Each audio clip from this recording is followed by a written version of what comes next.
Bismillahirrahmanirrahim. Alhamdulillah wassalatu wassalamu ala sayyidina Rasulillah Muhammadin Abdillah wa ala alihi wa ashabihi wa man tabi'ahum wa wala. Amma ba'd. Faqad qala ta'ala rabbi shrah li sadri wa yassir li amri wahlul 'uqdatam min lisani yafqahu qawli. Wa qala musannif hadha al-kitab rahimahullah ta'ala wa nafa'ana bihi fi ulumuhi fi ad-darain amin. Wahkiyah, dan dikisahkan anna rajulan ishtara ghulaman, ada seorang laki-laki membeli budak. Faqala al-ghulam, maka berkata gulam, ya, artinya budak, ini budak ya. Ya maulaya, wahai tuanku, innali ma'aka salasata syurutin, saya punya 3 syarat. Kamu beli saya punya 3 syarat. Hebat ini orang budak. Ahaduha, salah satunya yang pertama, alla tamna'ani 'anis salatil maktubati idza jaa waqtuha. Janganlah engkau melarangku untuk sholat wajib jika telah datang waktunya. Jadi kalau waktunya udah datang, jangan larang saya untuk melakukan syarat pertama. Keren kan ini? Wasani, yang kedua, anta'murani bin nahari ma syi'ta wa la ta'murani bil lail. Kamu boleh memerintahkan saya pada waktu siang hari, bin nahar ma syi'ta, terserah kamu. Wa la ta'murani bil lail, dan janganlah kamu memerintahku pada saat malam. Ya, syarat ya.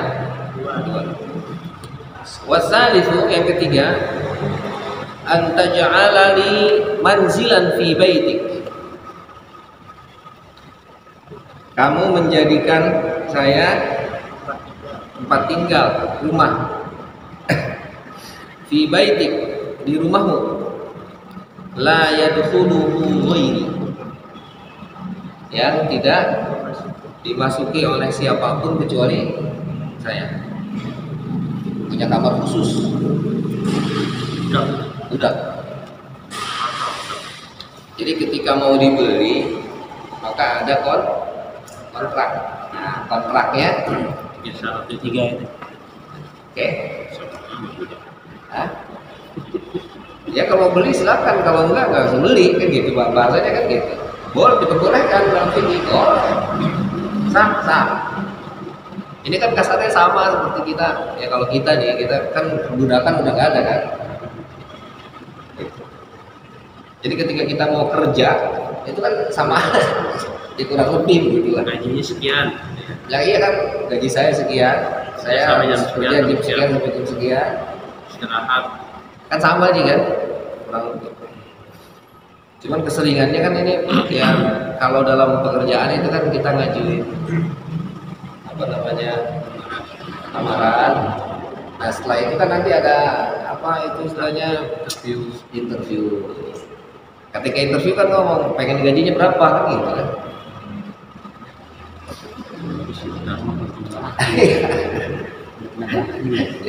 Anak saya Jokowi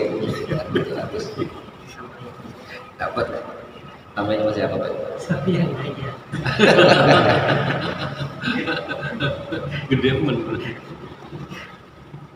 Kalau dia gajinya kecil kayak sampingan yang banyak. Oke. Faqala lahu rajul, orang yang mau belinya ini, laka hadhihi syurut. Ya. Oke, saya penuhi syarat. Tsumma qala rajul, udah dibeli kan? Oke, syaratan disetujui. Tsumma qala rajul, kemudian si rajul ini berkata, unzur fil buyut. Lihat rumah. Fatafal gulam. Lalu dia tawaf, diputerin rumahnya tuh. Dikelilingin rumahnya. Fawajada fiha baitan kharaban. Lalu di sana dia dapati, dia melihat ada rumah yang kharab, rusak, udah mau roboh. Jadi rumahnya gede gitu. Nah, lihat yang mana tuh, kan pengen rumah, yang mana? Tempat tinggalnya. Kamarnya yang mana? Faqala, lalu dia bilang, akhudtu hadza. Yang rusak ini saya ngambil ya, yang rusak. Faqala, lalu majikannya bilang, ya gulam, ya, wahai budak, ikhtarta baitan kharaban. Kamu memilih rumah yang rusak. Faqala al-gulam, lalu si budak ini menjawab, ya maulaya, wahai tuanku, majikanku, ama alimta, tidakkah engkau tahu, annal kharaba, bahwa yang rusak, ma'allahi, bersama Allah, bustanun, itu adalah apa? Kebun. Fakana, maka dia yakhdimu maulahu, melayani, ya, melayani, berkhidmah, maulahu, kepada tuannya, kepada majikannya, bin nahar, di waktu siang hari. Wa yatafarragu bil lail, ya, dan dia istirahat, mengosongkan waktunya pada waktu malam, ya, mengisi waktunya li'ibadati rabbih, untuk ibadah kepada Allah Subhanahu wa ta'ala, yang Maha Suci Allah dan Maha Turun. Jadi dia minta siang itu dia kerja, mau nyuruh apa ge silahkan, tapi waktunya cuma sampai siang doang. Oke, malam jangan diganggu, soalnya waktu untuk ibadah. Zulaikha.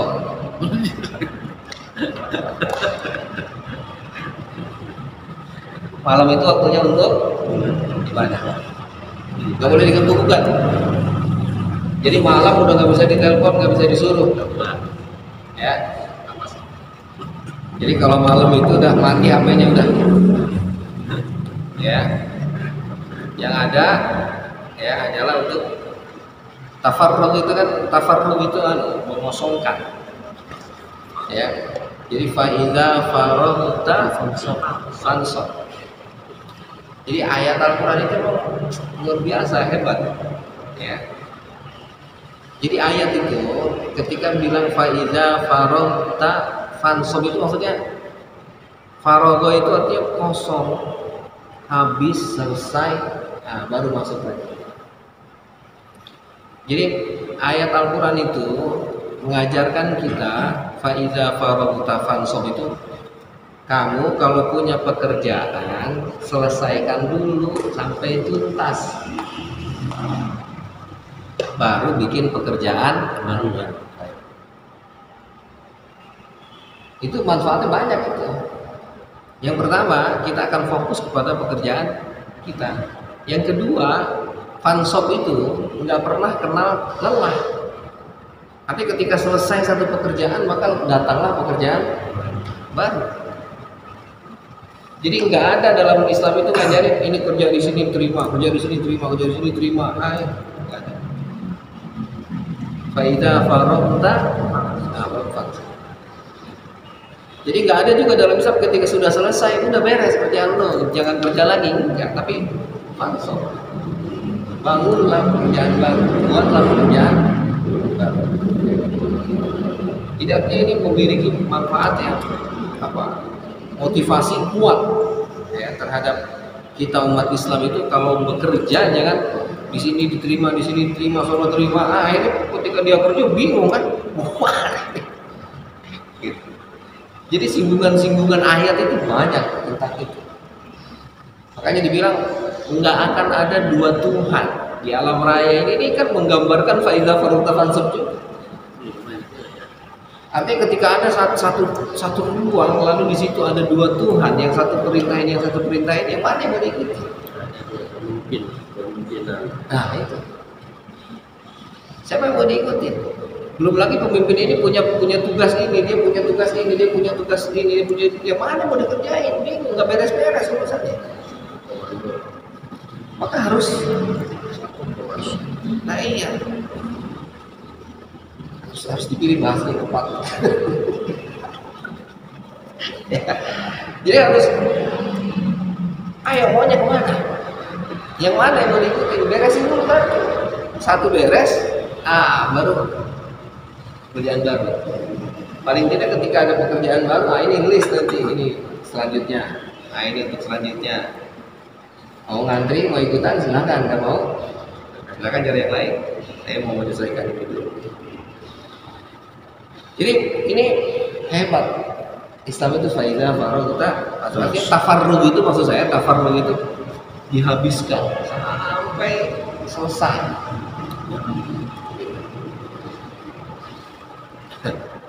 Ya jadi itu kata tafarrug. Ya. Oke, jadi ya tafarrug itu maksudnya dia betul-betul menghabiskan waktunya gitu.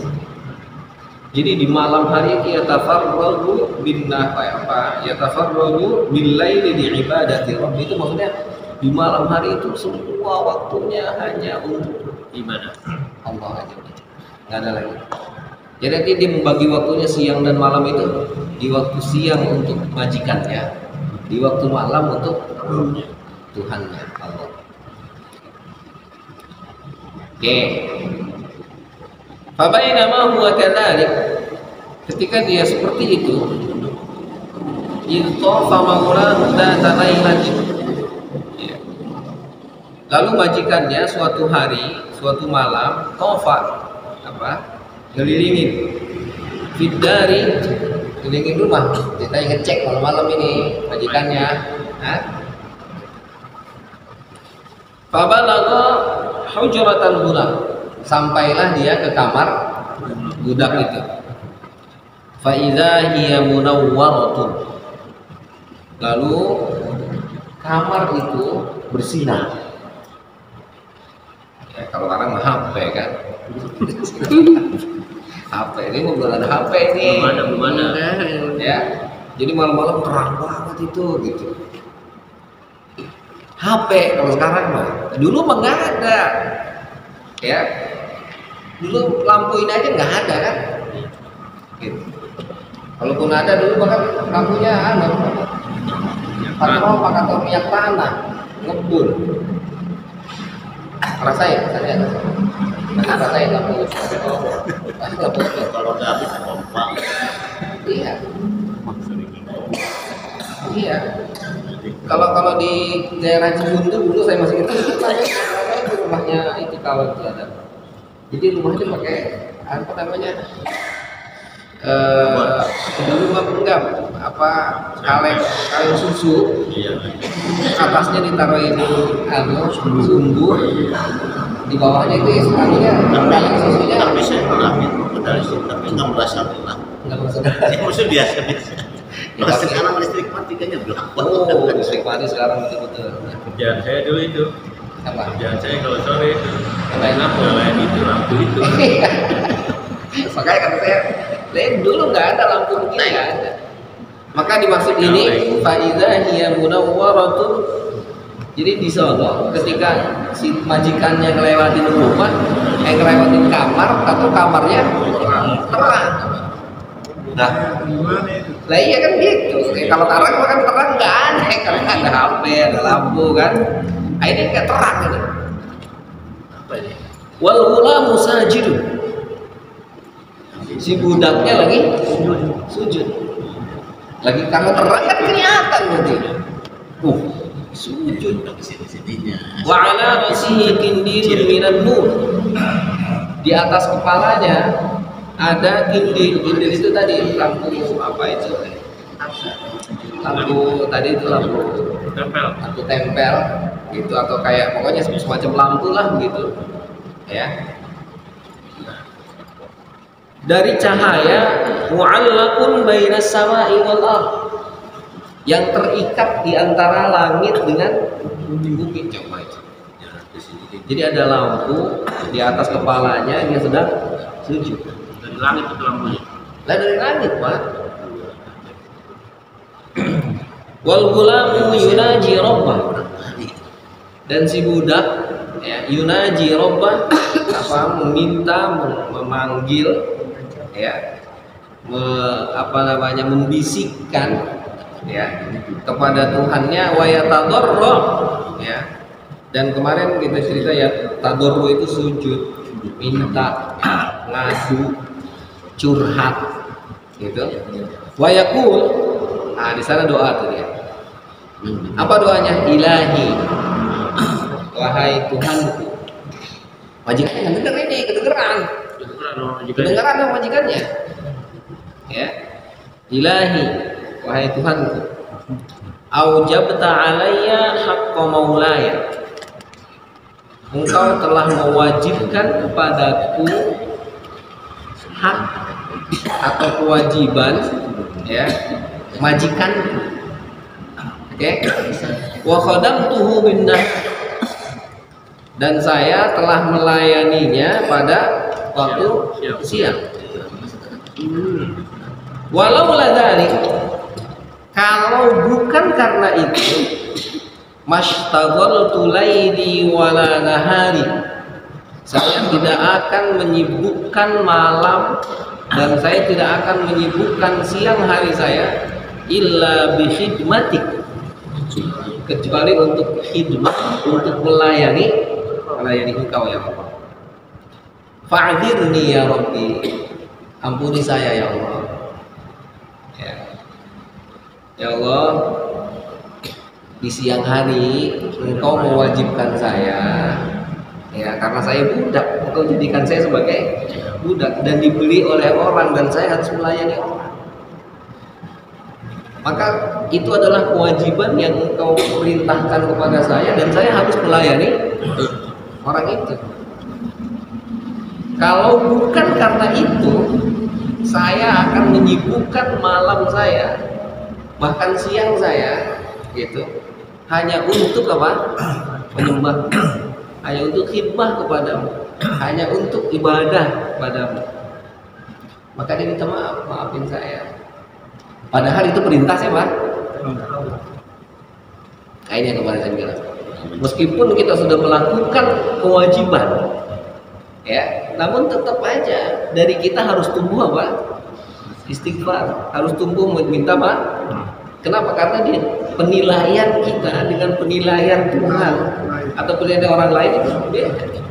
Kata kita apa? Kita udah bagus banget, udah bener banget.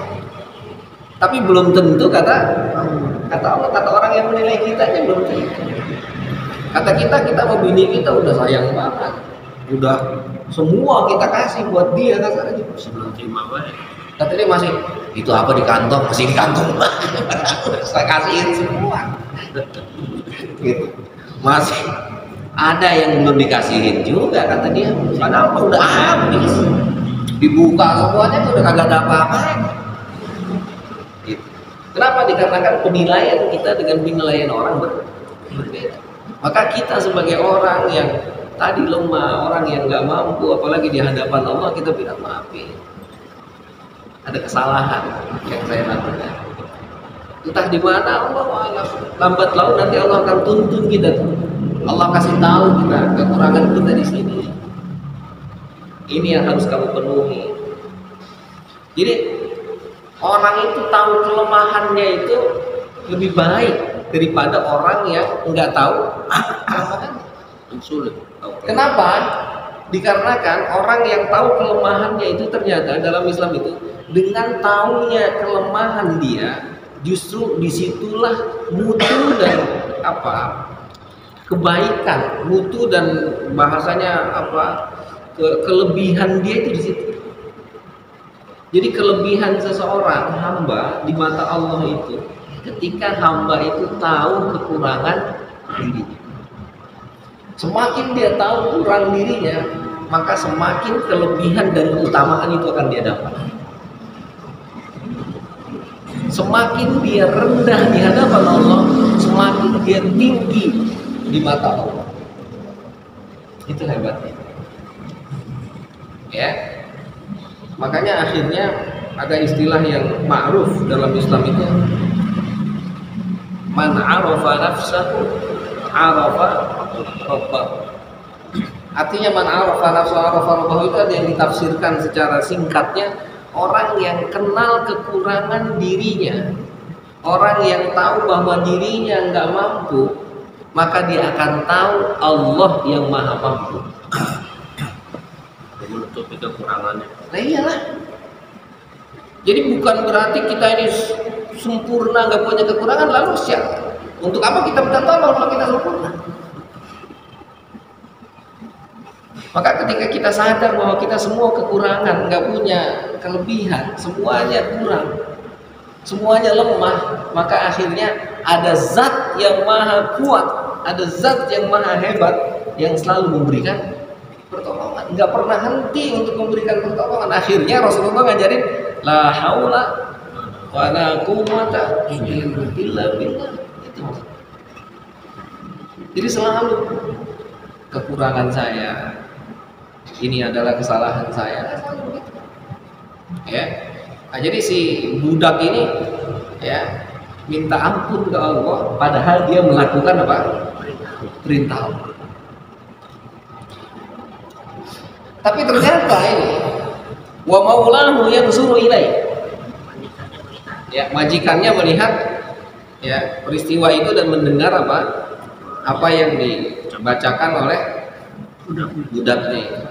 Hatta infajara subhu, ya, sehingga ya datanglah waktu subuh ya. Wa ruddal kindin. Ketika subuh datang, rudda dikembalikan. Kindin lampunya hilang lagi, waktu subuh datang lampunya hilang lagi. Wa dhamma saqful bait.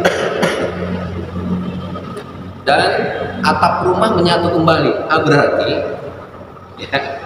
Berarti ketika dia sholat atap rumahnya kebuka, trek masuk apa? Lampu. Berarti udah lebih keren rumah dia ya. Canggih rumahnya berarti. Canggih. Bisa buka. Zaman sekarang zaman yang mana, Pen? Yang di TV itu mah rumah kita belum. Iya. Oh, itu maksudnya sunroof, maksudnya mobil. Itu rumah ada sanduknya. Iya. Jadi rumahnya seret buka. Padahal rumahnya tadi rumah apa? Sorot. Rumah udah rusak. Ya. Faraja'a wa akhbara imra'atahu bidzalik. Lalu dia pulang. Dan dia memberitakan kepada istrinya hal itu. Ya. Falamma kanatil lailatus tsaniyah. Hari kedua. Ya. Akhadha bi yadi imra'atihi. Dia membawa istrinya. Wajah ila babil hujrah. Datang ke pintu kamar. Fa idzal gulamu fis sujud. Ya, lalu dia dapati si gulam itu sedang dalam keadaan sujud wal kindilu ala ra'si. Kayak kemarin masih. Ya. Jadi lampu itu ada di atas kepalanya. Fa waqafa 'alal bab. Keduanya berhenti, ya, berdiri di hadapan pintu. Yang zurani ilaih. Ngeliatin si budak itu. Wa yabkiyan. Keduanya sama-sama saling sambil nangis. Hatta asbaha, sampai datang waktu subuh. Lalu ketika waktu subuh datang, fada'al gulama. Keduanya memanggil budak itu. Faqala lahu, ya, lalu suaminya bilang ke gulam, anta atiqun liwajhillah. Ya, kamu merdeka. Ya.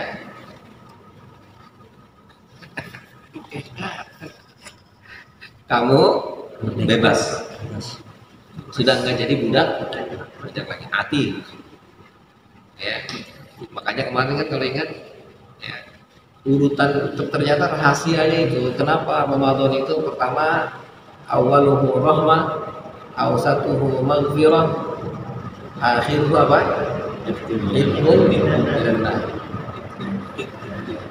Ya. Terbebas dari pintu neraka. Rahmah, kasih sayang. Ya. Itu selalu diberi, mau di Ramadan, di luar Ramadan dikasih. Yang kedua apa? Maghfirah. Maghfirah ini ampunan. Ampunan itu ketika orang berdosa diampuni, orang berdosa diampuni, orang berdosa diampuni. Ada dosa yang dia lakukan. Tapi ketika itqun minan nar, terbebas dari api neraka maksudnya, berarti udah lebih daripada ampunan. Jadi itqun minan nar itu lebih tinggi daripada maghfirah. Lebih mahal. Jadi dibebaskan dari neraka ini nggak ada dosa, sudah dibebaskan dari neraka. Kan neraka itu karena orang berdosa. Bebas berapa berarti langsung. Nah iya.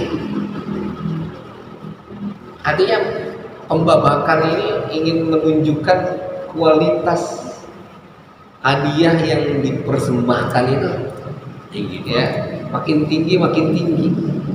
Jadi itqun minan nar itu sesuatu yang luar biasa. Jadi kalau maghfirah itu Allah ngampunin kita, masih bisa jadi kita melakukan salah lagi, ampunin lagi, melakukan salah lagi, ampunin lagi. Tapi ketika itqun minan nar Udah bebas. bebas. Itu maksudnya. Ya. Nah, makanya kebebasan itu adalah sesuatu yang sangat berharga. Mau dari neraka, mau di dunia, kebebasan itu hebat. Bebas dari penjara. Lah iya kan, kita sekarang kalau hidup kita ini bebas, itu enak, nyaman. Tapi kalau kita terkekang, diikat, oh capeknya bukan main. Hirup udara bebas. Paham nggak? Kita ini bisa saja terbelenggu, terikat, bukan hanya dengan apa, bukan hanya dengan pekerjaan, bisa jadi dengan pikiran kita. Kan nggak bebas berarti. Iya. Ketika kita lagi jalan, wah ini saya lagi itu kan terikat dengan sesuatu. Bukan cuma fisik ya. Nah iya kan. Maka Allah ngajarin kalau kamu mau terikat, terikatlah hanya denganku saja, jangan dengan yang lain. Karena dulu mobil gitu ya. Jangan mobil. Gitu. Jangan dengan yang apapun itu. Terikatlah hanya denganku saja. Dengan meleduknya urusan itu, nggak usah dipikirin lah, itu mau meleduk aja. Gitu. Hasil aja lah, nggak usah. Ntar kalau udah kayaknya ribet banget tulisannya. Ya. Jalani aja. Susah kayaknya ribet ini. Kalaupun mau diikat kita, ikatlah dengan Allah. Allah yang selalu terikat dengan kita. Kalau dengan yang lain, bebaskan. Kita merasa sulit atau cuma gitu doang mau. Itu maksudnya. Ternyata sesuatu yang kita pikirin begini, tentu kita jalanin. Itu doang. Padahal kita capek itu berpikir itu. Kita udah nyiapin itu akreditasi, itu nyiapin ini. Aduh, semua. Ustaz ngebacain kita nih. Hah?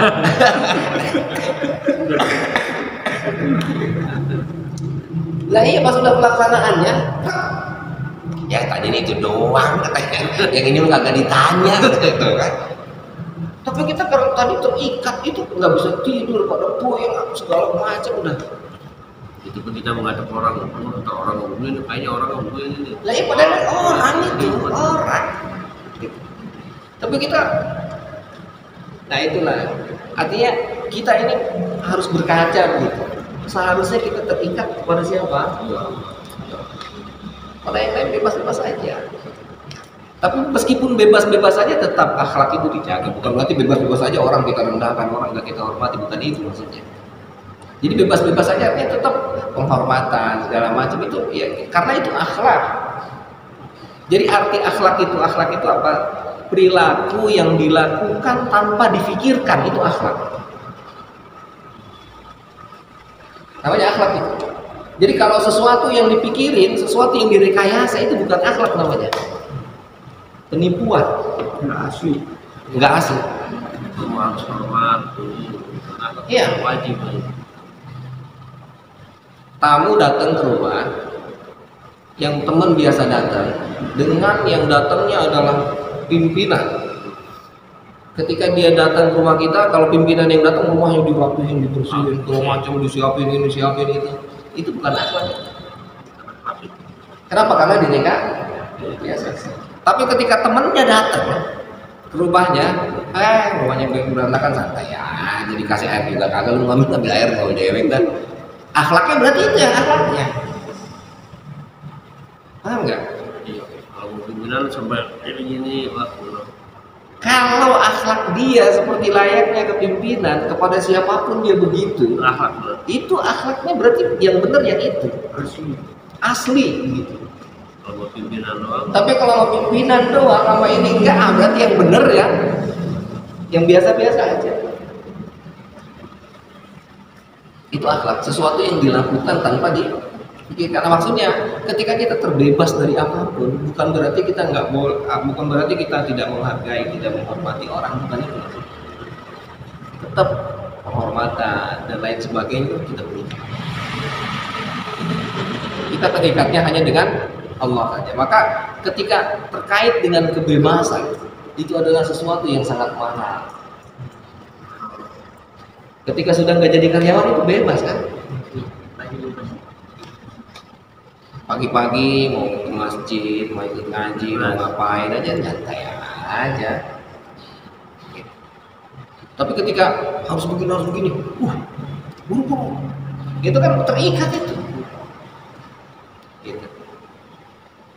Ya, jadi artinya kebebasan itu adalah sesuatu yang mahal. Maka contoh perbudakan sebelum Islam itu sebetulnya perbudakan itu contoh nyata, contoh konkret antara kita dengan Allah itu kita dibudak. Sehingga ketika diberikan kebebasan itu sesuatu yang sangat mahal, sesuatu yang sangat luar biasa. Ya, anta atikum liwajhillahi ta'ala. Kamu bebas karena Allah. Jadi kata majikannya bebas bukan karena kamu mengerjakan ini lalu akhirnya saya bebaskan kamu, enggak, tapi saya membebaskan kamu karena Allah. Kenapa? Karena dia mendengar doanya di malam hari itu. Ternyata meskipun begitu katanya, kata majikannya, kamu jadi melayani saya, harusnya kamu melayani Tuhan kamu. Hatta tatafarraga li'ibadati man kunta ta'tadiru ilaihi. Nah itu katanya. Sampai kamu mengisi seluruh waktumu untuk ibadah ya kepada orang yang kamu minta maaf kepadanya. Kan dia minta maaf pada Allah, katanya, Allah saya minta maaf, saya nggak bisa ibadah kepadamu siang dan malam. Saya bisanya malam doang kemani. Siang karena engkau mewajibkan saya untuk melayani majikan, akhirnya siang saya melayani majikan, bukan melayani engkau. Maafin saya. Kata majikannya sekarang, oke, sekarang kamu bebas. Udah nggak usah ngelayanin saya lagi. Layani ya Zat, layani ya Allah yang kamu minta maaf kepadanya karena kamu nggak bisa. Ini kan coba berbanding terbalik.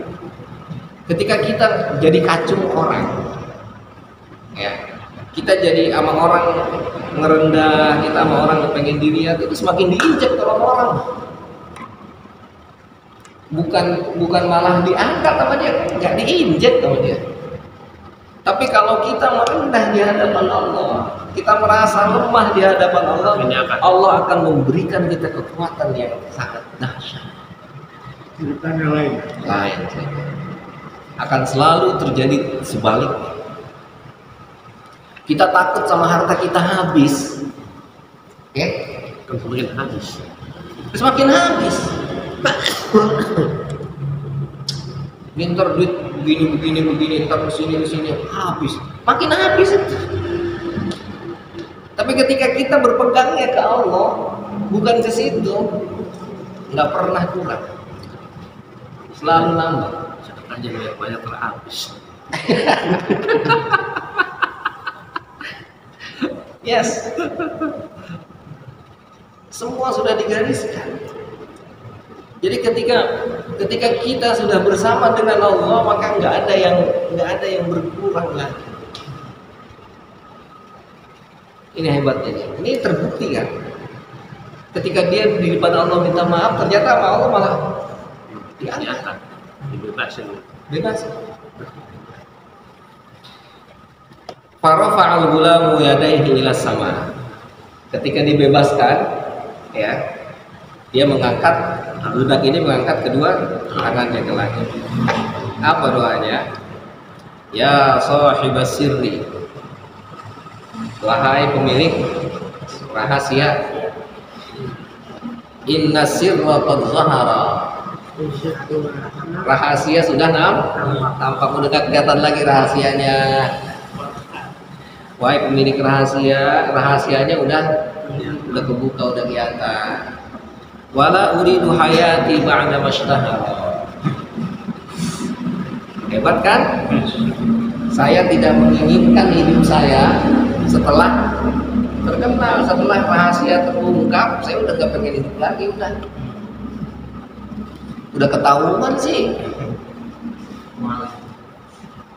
Ketahuan itu dia lagi sujud, ketahuan dia ada cahaya, udah ketahuan, udah saya malam-malam hanya dengan engkau, gak ada yang lain. Saya pun di siang hari hanya sebagai alasan saja saya minta maaf itu sebetulnya, ingin menunjukkan bahwa saya ini hamba, saya ini kurang, gak pernah mencukupi kriteria yang engkau inginkan. Ternyata sekarang udah ketahuan sama orang ini, saya ibadahnya rajin, saya dekat kepadamu, ketahuan kan? Maka saya udah nggak mau hidup lagi dah, udah ketahuan sama orang. La uridu hayati, ya. Mati gitu. Hah? Itu orang lain yang Mati baru deh. La uridu hayati ba'da mashtahara. Jadi ketika orang ketika orang alim itu, wali itu ketahuan walinya, udah nggak mau, dia udah malu deh. Malu deh ya. Ya. Itu wali asli deh. Wali asli. Dari murid itu. Udah nggak pengen hidup, udah ketahuan. Ya kasarnya kan gini, ketika orang menerka, orang teka-teki itu udah ketahuan teka-tekinya kan nggak resep lagi udah. Orang sekarang ngebantu orang lain, ya saya tahu-tahu dia udah tahu. Ternyata gua kalau ngebantuin dia dapat ini, kan nggak resep jadinya. Buat apa juga kan? Kata dia, la uridu hayati ba'da mashtahara. Tsumma qala, kemudian si gulam ini bilang, ilahi as'alukal maut. Ya Allah, saya minta mati. Ya, fakharul gulam maita. Akhirnya si gulam ini tersungkur dalam keadaan Mulai itu minta mati. boleh. Saja bunuh diri ya. Jangan bunuh diri. Ya. Ternyata kematian itu, kata kita mah, sesuatu yang menakutkan. Kata kita, sesuatu yang kita semua ingin menghindar darinya. Tapi berbeda dengan para wali Allah. Mereka tahu ternyata kematian itu adalah satu-satunya jalan untuk bertemu dengan kekasihnya. Besok kematian udah nggak bisa tidur deh ya. Mau jalan-jalan.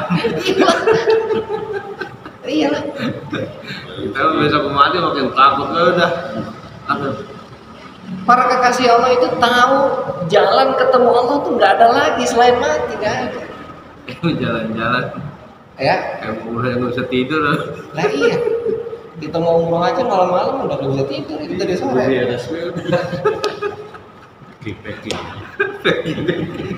Allah. Ya, jadi mati begitu ya. Jadi memang ya inilah luar biasa. Jadi makanya dibilang para wali itu pengennya mati mereka. Kalau Kenapa? balik kalau sakit nggak ke dokter kan ini.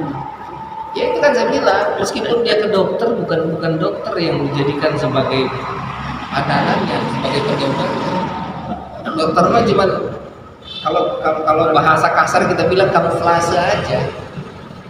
Maka dokternya kalau sembuh ya. Nah iyalah. Kan saya udah bilang cerita Robiah Adawiyah itu bukan Robiah Adawiyah itu sampai kepada titik ketika dia sakit dibawakan obat dia bilang dikasih obat itu ente ngasih obat buat apa? Biar sembuh sakit ente. Ente tahu penyakit dari mana? Dari Allah. Ente tahu kalau kekasih memberikan sesuatu lalu ente tolak, apa yang perasaan kekasih kan? Hah? Apotek nggak laku. Agak laku lah. Enak bang, enak asik. Nah, bagian asinnya lah enak terus. Enak. Coba itu makanan gosong dari kita ini gosong masakan kata kita. Enak gosong. Cobain be. Siapa yang ngasih? Nah iyalah. Siapa yang ngasih? Udah enak banget. Gitu. Kalau bininya masak terus asin, kata ini asin amat masak, kata bini besok kok gak masak lagi. Aduh manis gitu. Manis banget makanan. Nah, iya kan begitu. Dia nggak ngerti bisa manis itu nggak asin. Itu Robiah Adawiyah sampai kayak gitu. Gosong enakan gosong. Enakan gosong. Bang maaf bang masakannya gosong. Wah enak banget Wah ini yang enakan. diharapin gosong. ada rasa pahit-pahitnya. Malu Ini yang tambah. Awak. Besok bikin lagi kayak gini. Udah. Bisa nggak kita beli? Hah? Bisa nggak kita beli? Bisa lah. Itu bisa. Bisa. Artinya ya tadi itu saya bilang ketika kita tadi istighfar, sholawat itu jangan pernah kita tinggal kan. Lambat laun kita akan mampu sampai kepada titik itu. Jadi ternyata orang itu enggak sekarang dia kepingin ridho tuh belum tentu dia bisa. Tapi dia harus jalani dulu prosedurnya. Ada tahapan-tahapan yang harus dia lalui. Nggak bisa langsung ke titik itu ya. Nggak bisa langsung ke titik itu. Maka tadi dia mulai dengan istighfarnya, dia dawamkan, dia istiqomahkan. Lambat laun dari mana istighfar itu akan mengerti, akan paham. Ya Allah saya banyak kekurangan. Ketika ada orang datang mencaci, astagfirullah saya yang salah ya. Selalu memahami kekurangan dirinya, berupaya untuk melihat orang lain yang salah bukan orang yang salah saya. Kalau nggak kita nggak bisa ngelihat kalau nggak karena orang. Iyalah, Nah, gitu. betul. Lambat laun ini akan membawa kita kepada makom khauf, takut kepada Allah. Ketika sudah masuk kepada tahap khauf, nanti akan masuk ke tahap ridho. Betapa semua ini adalah gerak-gerik Allah, nggak ada yang nggak digerakkan oleh Allah. Jadi ridho sama Allah semuanya. Khair, gitu dah. Dia dihil khair. Makanya kalau cinta mah apa dia udah. Nah iya kan coba Allah bilang begitu kan dalam Al-Quran biyadihil khair kan gitu. Apa yang keluar dari Allah semua adalah baik, gak ada yang gak baik. Sakit pun baik. Maka semua adalah kebaikan termasuk ini sakitnya, berantemnya, pertikaiannya, semua adalah kebaikan. Allah itu punya dua sifat karakter yang bertolak belakang. Yang satu namanya jalan, yang satu namanya zaman. Oke, ada jalal, ada jamal. Jalal itu kaitannya dengan apa? Maha perkasa, maha galak, maha kaitannya dengan keperkasaan. Keras, memaksa, muntakim, aziz, Rasa gitu. Tapi Allah punya jamal. Apa jamal? Jamal itu sesuatu yang lembut, Rahman, Rahim, Razzaq, Fattah, Latif. Itu jamal. jangan namain Jalal ya. Hah? Jangan di jalan enggak.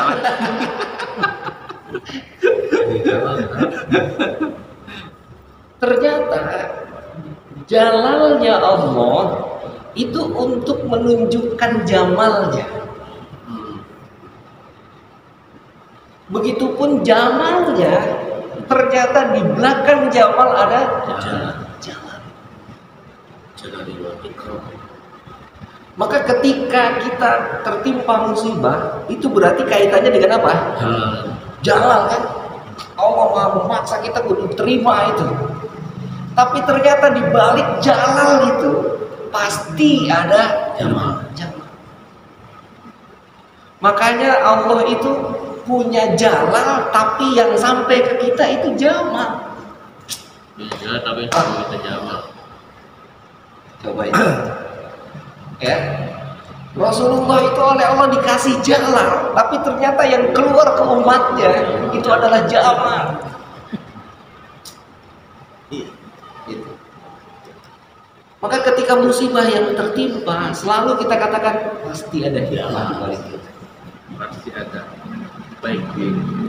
Itu. Jangan ngegerutu aja dulu ya. Makanya Allah itu selalu ketika bilang Al-Aziz, pasti nanti ditutupnya dengan Rahim, Al-Azizul Hakim. Ada aziznya, ada hakimnya, Ada bijaksananya. Ketika Allah bilang Allah itu Maha Muntakim, tapi ternyata ada Ghaffarun, ada Tawwab. Selalu itu antara jalal dengan jamalnya pasti banyakkan jamal.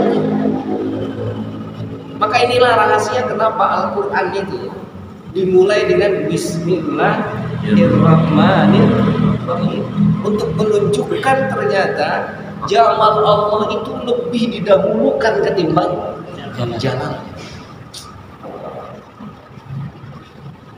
Ya. Jadi kita jangan terbuai dengan jamal. Kenapa? Karena ada jalal.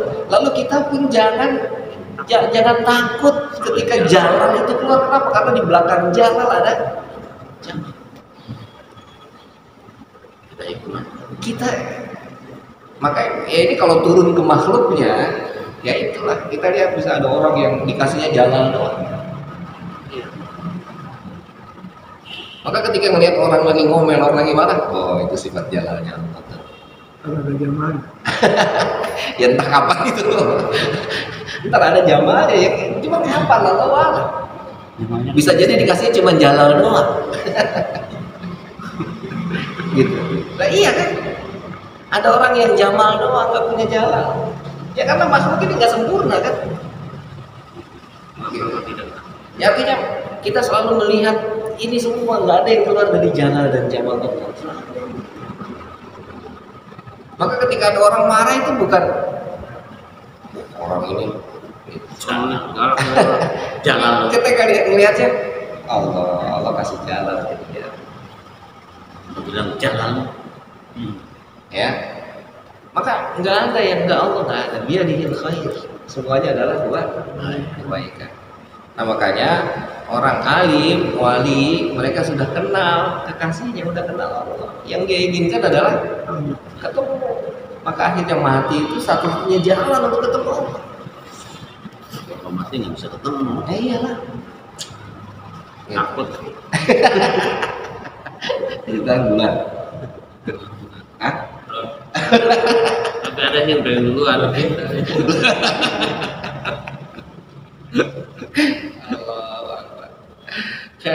Ya, cukup ya. Oke, jadi Ya terakhir ketika seseorang itu sudah sudah ketahuan, udah nggak sedih lagi. Akhirnya kata dia udah kita mati aja ya Allah, nggak asik mati. Pengen ketemu sama kekasihnya. Iya, kalau pengen ketemu kekasih. Jangan pernah dia pasti menang. Iya, Ngapain sampai jalan tengah? udah tahu, gitu, udah ketahuan. Nah, segala yang ada di alam raya ini ya nggak ada yang pasti hanya Allah. Ya, kita semua hanya berusaha semampu kita, sekuat kita. Dan itu yakinkan itu yang menggerakkan kita pun adalah Allah. Nggak ada yang nggak. Cukup ya, nakifullah, alhamdulillah, wallahu a'lam. Yes.